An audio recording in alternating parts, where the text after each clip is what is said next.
Welcome to this e-learning module on warehousing in logistics and supply chain management. In the next set of slides, we'll look at warehouses not as simple storage buildings, but as operational and strategic hubs that shape speed, cost, and service quality across the entire supply chain. Here's our roadmap. First, we'll define what warehousing really means in modern logistics. Then we'll compare major warehouse types, explore practical design and layout principles, review key automation technologies, and finally look at security systems that protect inventory, data, and people. To start, warehousing is a systematic process.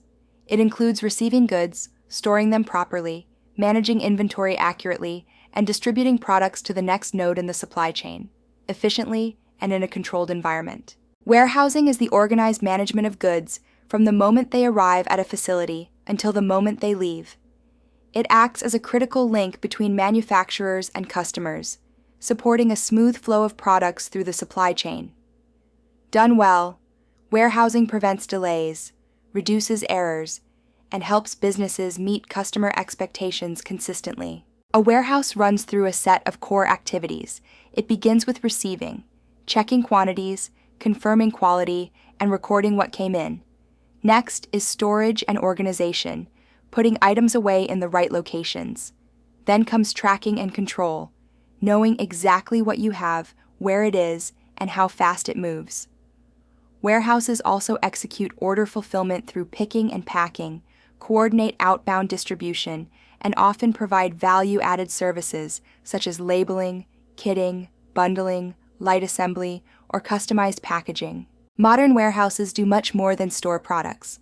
They act as a buffer that absorbs supply and demand fluctuations. They enable consolidation, combining smaller shipments into more cost-effective loads. They support cross-docking, where goods move directly from inbound to outbound with minimal storage time. They enable postponement strategies, delaying final product configuration until closer to demand.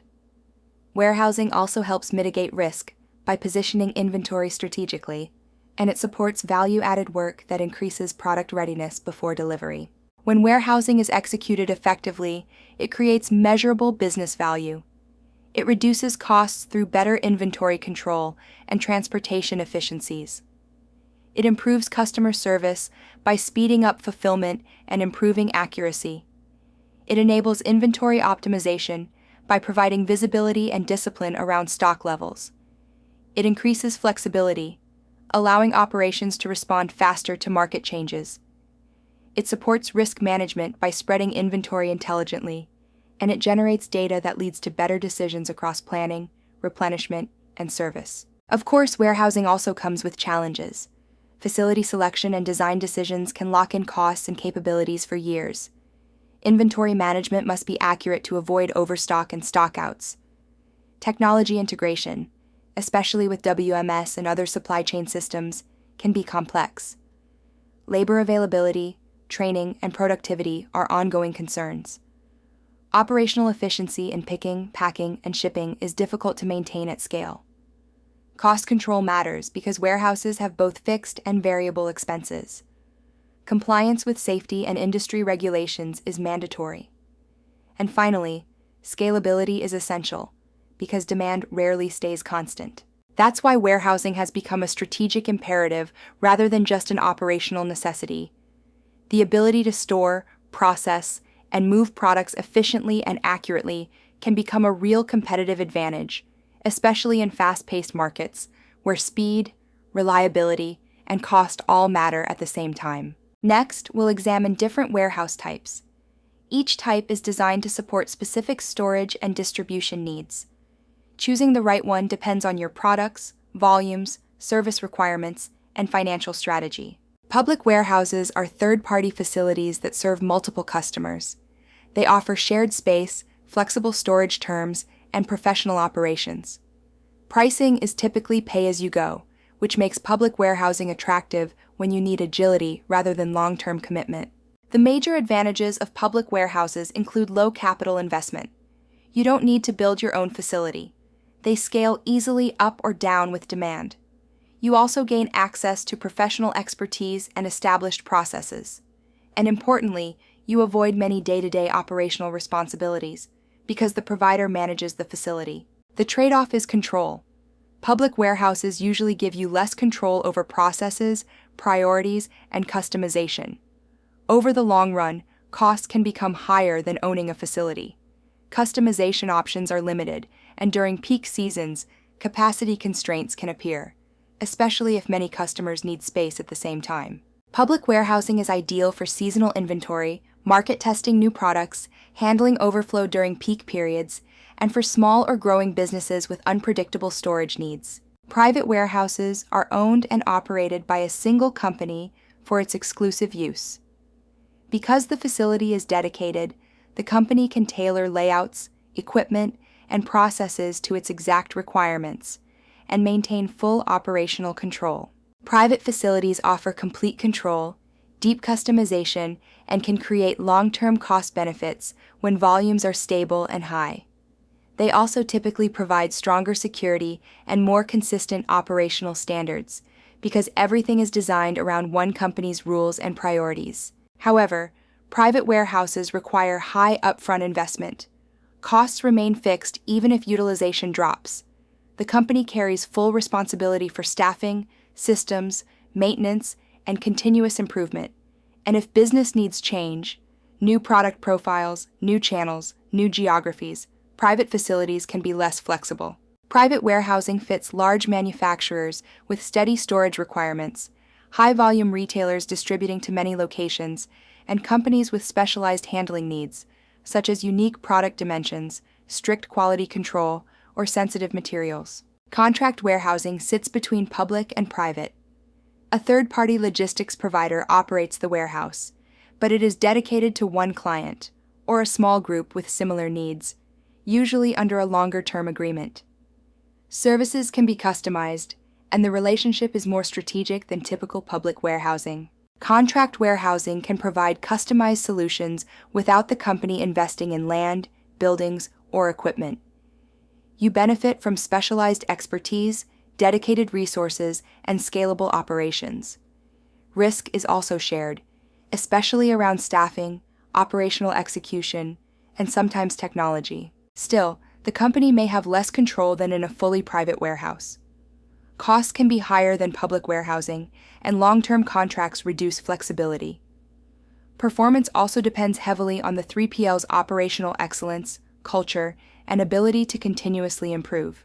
This model is ideal for companies seeking balance between control and flexibility, businesses with complex logistics needs, and organizations that prefer outsourcing warehouse operations while still requiring dedicated service levels. Distribution centers focus on rapid movement rather than long-term storage.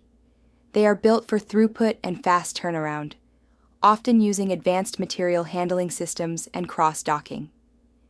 These facilities are typically located near transportation hubs to shorten delivery times and increase network responsiveness. The key advantages include faster order processing, lower inventory holding costs because products don't sit for long, better visibility across flows, and stronger ability to meet demand quickly, especially when customer expectations are measured in days or even hours. But distribution centers can be operationally complex. They often rely heavily on technology and well-designed processes to avoid bottlenecks. Operating costs can be high, and these facilities are generally not ideal when you need long-term storage or very slow-moving inventory. They are ideal for retailers serving large store networks, e-commerce firms that prioritize speed, and businesses with time-sensitive distribution needs where cycle time is a key performance driver. Fulfillment centers are specialized for direct-to-consumer shipping. They process many small orders, often with high SKU variety and frequent peaks. Fulfillment centers depend on strong order management systems and integration with e-commerce platforms, and they frequently support multi-channel operations. Their benefits include faster processing of individual customer orders, scalability for demand fluctuations, smooth integration across channels, and specialized operational know-how for packing, shipping, and customer-focused service requirements. The challenges include higher per-unit handling cost, complexity in managing broad product assortments, and the heavy burden of reverse logistics, returns, inspections, restocking, and sometimes refurbishment.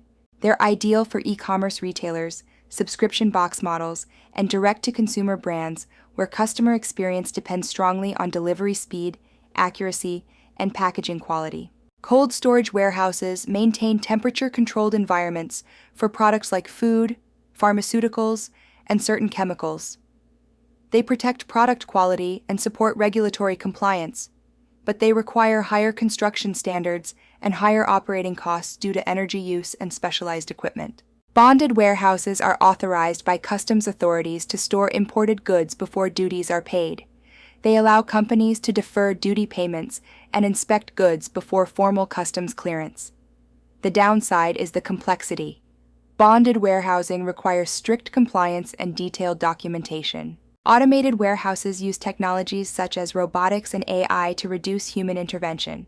They can deliver high efficiency, very high storage density, and reduced labor cost per unit. However, automation typically requires significant capital investment and careful design because the facility becomes tightly linked to the technology deployed. Hazmat warehouses store dangerous goods and are designed around strict safety requirements. They include specialized containment systems, compliance features, and enhanced security protocols. Here, operational discipline is critical because mistakes can lead to serious safety, legal, and environmental consequences. Selecting the right warehouse type depends on multiple factors: industry requirements, product characteristics, the distribution strategy you're pursuing, available financial resources, and growth plans. The goal is always the same: optimize storage and distribution performance while supporting service levels and long-term competitiveness. Now we move into warehouse design and layout. This is where strategy becomes physical reality. A good design reduces waste, supports fast workflows, improves safety, and enables scalable growth. Proper design maximizes space, both floor space and vertical cube. It improves worker productivity by cutting travel time. It enhances safety through better traffic flow and ergonomic stations. It strengthens inventory management and accuracy. It supports scalability, optimizes product and information flow, and reduces operating cost through efficiency and fewer errors. Design starts with purpose. What products will be stored? Do they require temperature control, special handling, or regulatory separation? What are the primary activities? Long-term storage, cross-docking, fulfillment, value-added services. And what throughput do you expect? The answers define the entire operating concept. Next is space and capacity. You evaluate total available area, but also clear height, because vertical storage can dramatically change capacity. You assess required storage volume, expansion possibilities, and building regulations. A warehouse that cannot expand may become a bottleneck as the business grows. Material handling equipment shapes layout choices. Forklifts, conveyors, pallet jacks, or specialized equipment all require different aisle widths, turning radii and safety zones. If equipment cannot move efficiently, the warehouse cannot meet service targets. Storage systems must match product characteristics and access needs. Pallet racking supports palletized goods. Shelving supports smaller items. Automated systems can boost density and speed. Decisions depend on dimensions, weight, storage density goals, and how quickly items must be retrieved. Workflow design is the operational heartbeat. You map receiving, put away, replenishment, picking, packing, shipping, and returns handling. Each step should connect smoothly to the next, with minimal rework, minimal travel, and clear accountability. Technology integration must be planned, not added later. The warehouse design should support a warehouse management system, automation options, and data collection tools such as barcode scanning or RFID. The physical environment should make accurate scanning and real-time updates easy, not difficult. Safety and compliance are non-negotiable. Fire regulations, emergency exits, hazardous materials rules, occupational safety standards, and building codes must be built into the layout from day one. A warehouse that is fast but unsafe will eventually fail, operationally, legally, or both. A key best practice is creating a logical flow. Goods should move in a smooth sequence from receiving to storage to shipping, with minimal cross-traffic and minimal backtracking. U-shaped and L-shaped flows are common because they reduce travel distance and use dock space efficiently. Another best practice is optimizing storage density. Use vertical space with racking, consider high-density approaches for slow movers, and apply slotting strategies so inventory is placed where it makes the most sense. The goal is balance, high density without sacrificing accessibility and speed. Efficient pick paths drive fulfillment performance. Fast-moving items should be placed close to shipping. Similar products can be grouped to reduce travel. Zone picking can divide work logically, while batch picking can reduce repeated trips, especially in high-volume order environments. Flexibility is essential because product mixes and demand patterns change. Modular storage areas and easy reconfiguration help the warehouse adapt. Multi-purpose spaces support value-added services, and planning for future expansion prevents costly redesigns later. Safety should be designed into daily movement. Adequate aisle widths, clear signage, floor markings, ergonomic workstations, proper lighting, and open emergency access routes reduce accidents, protect employees, and keep operations stable. In a U-shaped layout, receiving and shipping are on the same side, and storage forms the U in between. This often minimizes travel distances and uses dock space efficiently. The downside is that it can limit expansion options and sometimes create congestion around dock areas if inbound and outbound traffic peak together.